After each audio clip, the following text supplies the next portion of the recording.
Welcome, deep divers. Ever wish you could get unfiltered advice from history's biggest players, straight from the source? Well, today you kind of can. Exactly. We're diving into the private letters of John D. Rockefeller. Yeah, that Rockefeller, the man who basically built the modern oil industry.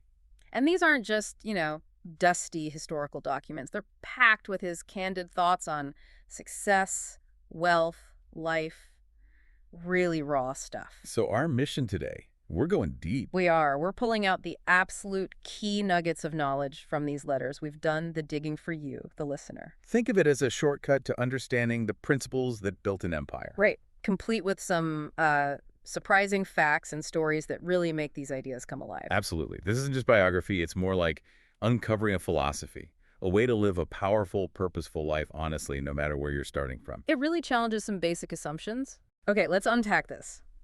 Starting with a really foundational idea from Rockefeller. It's in letter 1, right at the beginning. He tells his son, basically, your starting point in life doesn't have to dictate where you end up. Hmm. It sounds maybe a bit cliche now, Yeah. but you have to remember his context. Yeah, how did he live that? Because his beginnings were, well, pretty rough. Oh, absolutely. Grew up in relative poverty. Father was a bit of a character, a traveling salesman, not always reliable. Rockefeller himself started as a bookkeeper. Ah. $5 a week. Wow. $5? Yeah. And from that, he built this enviable oil kingdom through what he called just relentless effort. And he contrasted that with others, didn't he? There was a study he mentioned. That's right, in the same letter, a Massachusetts study looking at 17 wealthy families. And the finding, none of their children stayed wealthy. Not one. That's stark. So what did he take from that? His conclusion was pretty clear. Our destiny is determined by our actions, not by our origins. He really believed that. Which explains why he was so careful with his own kids' upbringing. He actually hid his wealth from them for a long time. He did. Deliberately. He saw inherited wealth, that easy start, as a potential disadvantage. It could kill the drive, Right. So he wanted to instill frugality and personal struggle. He didn't want them to be sponges, as he put it, taking, not contributing. It was a strategy, force them to build their own engine. Exactly. Your start is just the launch pad, not the flight plan. Okay, so that self-made mindset, it leads him to this next idea, which honestly gets really interesting. It's about luck. Ah, yes, letter 2. He makes this incredibly bold claim. He says, luck isn't just something that happens by chance. It's something we can actually plan for and design ourselves. How on earth do you plan luck? Well, it's not about like horoscopes or anything. It's about creating the conditions for good things to happen. Preparation meeting opportunity, but on a grand scale. Can you give an example? How did he do it? He talks about a Mr. McCormick, the harvester guy. Hmm. He admired him because McCormick knew how to, and this is a great phrase, turn a harvester into a sickle for harvesting banknotes. Okay. Meaning, McCormick understood his field so well, he could practically predict and shape the outcomes. Rockefeller took that idea straight into the oil business. Which was total chaos then, right? Cutthroat competition. Utter chaos. Yeah. People going broke left and right. So instead of just hoping for a lucky break, Rockefeller planned his luck. What did that look like? Strategically. Methodically. He worked to bring all the oil refining under his control. Consolidation. While everyone else was fighting, he was building a system. So he wasn't waiting for luck. He was engineering the circumstances where he couldn't lose, bringing order, securing the whole chain. Precisely. It was strategic mastery, not just reacting to events. For someone listening, not, building Standard Oil, how does that translate? How do you plan your luck day to day? It's about foresight, understanding the game you're in, building skills, networks, positioning yourself so when, say, an opportunity or even a disruption happens, You're ready. you're the one best placed to benefit, or at least weather the storm. It's proactive, not passive. Less dice rolling, more chess. And he tied this drive, this shaping of destiny, directly to how you view work itself. Letter 4 has this line, work is a privilege as it brings more than just sustaining life. Yeah, that's a perspective shift for many people today, isn't it? Definitely. Many see work as just necessary, a Yeah. grind. Right. But he shares this fable, remember, about the guy in the afterlife. Oh yeah, with endless pleasure, but he got bored. Terribly bored. He ended up begging for work because he realized losing work means losing happiness. For Rockefeller, purpose, contribution. That was happiness. He used that stonemason analogy too, right? 3 stonemasons, same job. Hmm. First guy, just chip and stone. Second, feeding his family. But the third one. The third one says proudly, I am making a work of art. That's the key. Finding the meaning, the bigger picture in what you do. So it's about perspective. Even if the task is mundane, you connect it to something larger. Exactly. You consciously find or create the purpose. You don't wait for the job itself to be inherently glamorous. You bring the meaning to it. And all of this planning luck, finding meaning in work, it seems to rest on one core thing: self-belief. Letter 9 is blunt. Only sincerely believing in yourself will find you a way. Yes. But crucially, it wasn't just blind faith for him. No. How did he frame it? He saw confidence as a generator. He literally says, confidence produces the attitude of believing in I can do it, and the attitude of believing in I can do it can produce the abilities, skills, and energy. Ah, so it's a catalyst. Believing you can actually helps you find how. Precisely. It shifts your mental resources towards solutions, not obstacles. He built it through small wins, mastering details, acting despite doubt. The ability grew from the action, which stemmed from the belief. It's a cycle. And he tells that famous story to illustrate finding resources close to home. Al-Hafid. The diamond farmer, yes. Sold his farm, traveled the world searching for diamonds. Only for the new owner to find the massive Golconda mine right there. Right in the stream in the backyard. The takeaway is powerful. Your diamond is not between the distant mountains and the sea. The diamond is in your backyard. Look closer. Look within. Assess what you already have. Exactly. Your skills, your network, your current situation. The biggest opportunities might be right under your nose. So what does this first batch of insights mean for you listening? It means rethinking limitations. Your starting point, luck, even the opportunities you see. They might be shaped more by your mindset and actions than you realize. The power is often closer than you think. Okay, let's shift gears slightly. Mindset is crucial, but Rockefeller was all about action. Letter 16 is pretty direct. Do not make excuses. He had zero patience for them. He actually called excuses a mental illness. Wow, harsh. But for him, they were the source of failure, a complete block to progress. He tells that story about Captain Schofield playing golf. Right, Schofield lost, wasn't happy, but... Never made excuses. He owned his performance. Rockefeller hated the I'm not smart enough excuse too. He'd say, what is really important is not how much intelligence you have, but how to use the ingenuity you already have. Resourcefulness over raw IQ. Ingenuity as a skill you deploy. Exactly. It's about doing, not listing reasons why you can't. Which brings us back to letter 4. If you do not take action, even the world's most practical, beautiful, and viable philosophy will not work. Doesn't matter how good the idea is if it stays in your head. Precisely.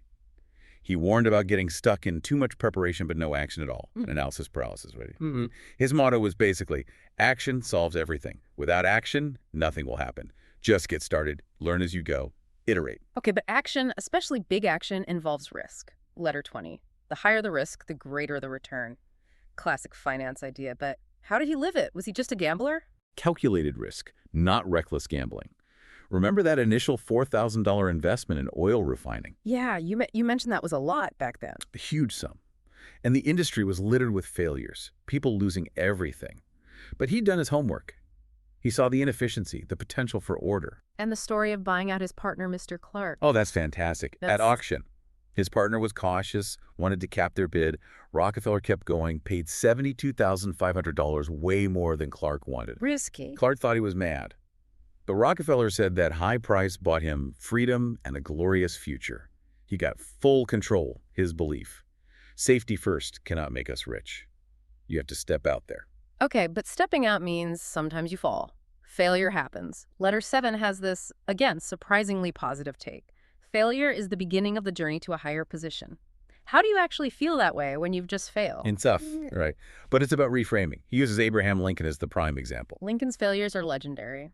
Failed business, lost elections. Repeatedly. Lost for state legislature, lost for senator, job loss. I mean, the list goes on.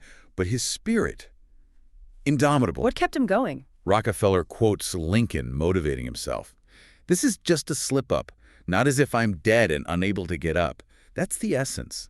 Failure is an event, not an identity. Not unless you quit. Unless you give up, you will not be defeated. That was Rockefeller's interpretation. Failure is data. It's feedback. It's a chance to learn, adjust, and climb higher because of it, not despite it. So the takeaway here for you, don't fear action, don't hide behind excuses, embrace calculated risks. And when setbacks inevitably happen, see them not as dead ends, but as detours, maybe even springboards, if you persevere and learn the lesson. Okay, so we have this picture of intense drive, action, resilience, which naturally leads to thinking about competition and leadership. Letter 5 has a phrase that sounds, well, pretty aggressive. I do not go into war, but I destroy competitors. It does sound aggressive, doesn't it? And it needs context. Definitely. Was he just ruthless? Unethical? That's the crucial point. He explicitly said evil and unethical behavior cannot be sustained. He wasn't advocating cheating or illegal acts. His destruction was strategic. How so? It was about dominance through efficiency, control, and consolidation. He mentions tactics like cutting off a rival's supply chain, Mr. Benson, I think, and acquiring refineries to control the market. It wasn't personal malice. It was about taming the industry. Remember the chaos? Right, the ruinous price wars. He saw consolidation as bringing stability, making the whole industry more rational, predictable, and ultimately profitable. Yes, smaller players got squeezed, but he likely saw it as necessary evolution, survival of the fittest structure. Rationalizing the industry, a different lens. Now here's a really provocative one. Letter 11. He asserts greed is necessary.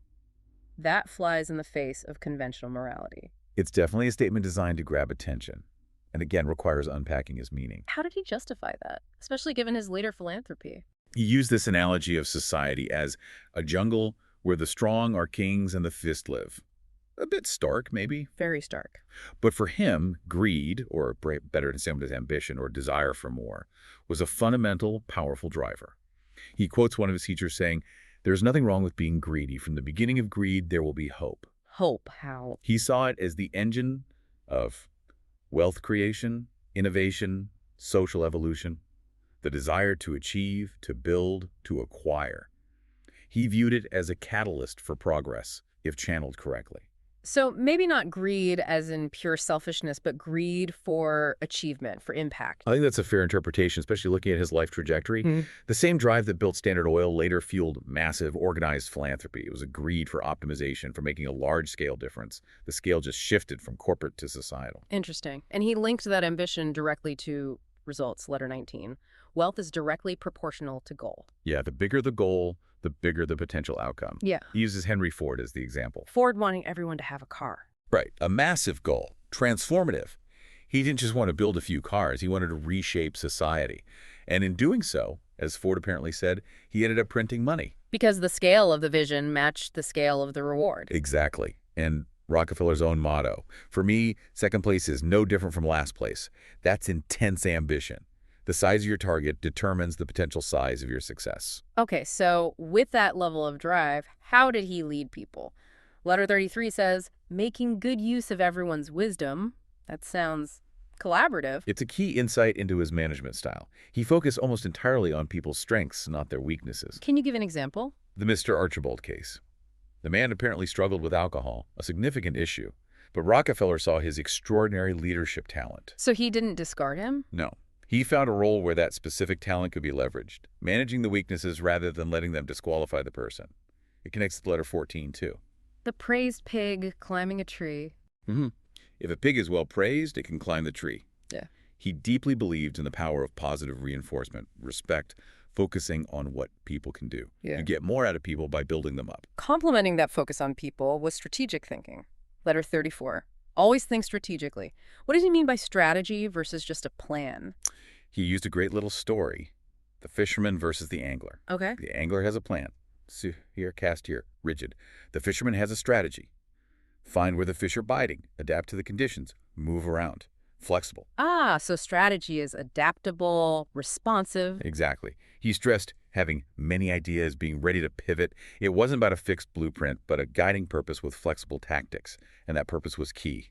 Letter 31 says, purpose is the basis of my leadership. Purpose is everything. How did purpose help? By clearly stating his goals, his purpose, he built emotional loyalty. People understood the why, not just the what. It gave them direction and motivation beyond just tasks. Another crucial leadership principle from letter 32, avoid blaming and giving excuses.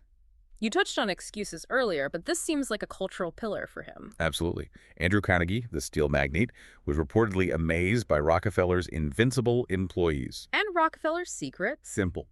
No blame or excuses at Standard Oil.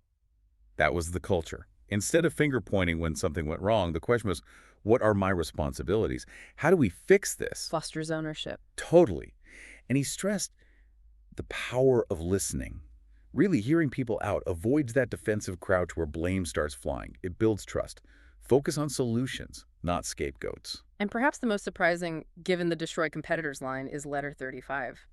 I always put the employees who worked for me first. Did you really? How? He backed it up. Concrete actions. Paying higher salaries than competitors. Offering pension systems, which were rare then. Having annual salary reviews. Little things, too. Yeah, apparently he'd leave handwritten thank you notes on people's desks. He understood that core human need, the invisible sign on everyone, value me. So treating employees well wasn't just altruism, it was good business. For him, absolutely. A valued employee is loyal, productive, efficient. Investing in them was investing in the company's success. So what's the leadership takeaway for you? It seems to be about strategic vision, yes, but also about empowering people, focusing on strengths, fostering responsibility, avoiding blame, and genuinely valuing your team. It's a blend of hard strategy and soft skills.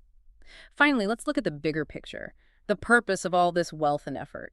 Letter 18 makes a bold claim. It's your right to be rich. It sounds provocative, doesn't it? Very capitalist, maybe? Yeah, how did he explain that right? He was careful. Yeah. He often quoted the Bible verse about the love of money being evil, but not money itself. Money is a tool. Okay. He tells a story about meeting a gardener, Mr. Hanson, who seemed to think poverty was virtuous. Rockefeller argued back. He said, every penny in your hand adds a penny to the power to determine your future destiny. Power to do what? Power to help your family, your friends, society. Power to shape your world, to create, to contribute. It wasn't about hoarding. It was about enabling action and impact. The right was tied to potential positive use. And with that right, or that power, came responsibility. Letter 36 is clear. The greater the wealth means the greater the responsibility. He lived that, especially later in life. The 1907 financial crisis is a prime example. The U.S. economy was shaky. And Rockefeller stepped in, even though the government, Roosevelt, had been attacking him. Yes, he publicly pledged his vast personal fortune to back the nation's credit. A huge gesture to restore confidence. It went beyond self-interest. They felt an obligation. Deeply.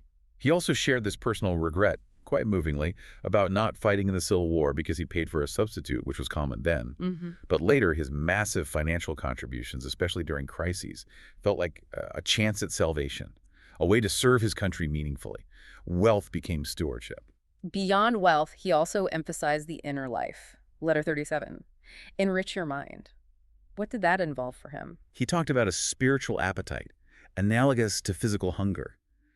You need to feed your mind just like you feed your body. Oh. With good, clean, powerful, and positive spiritual thoughts.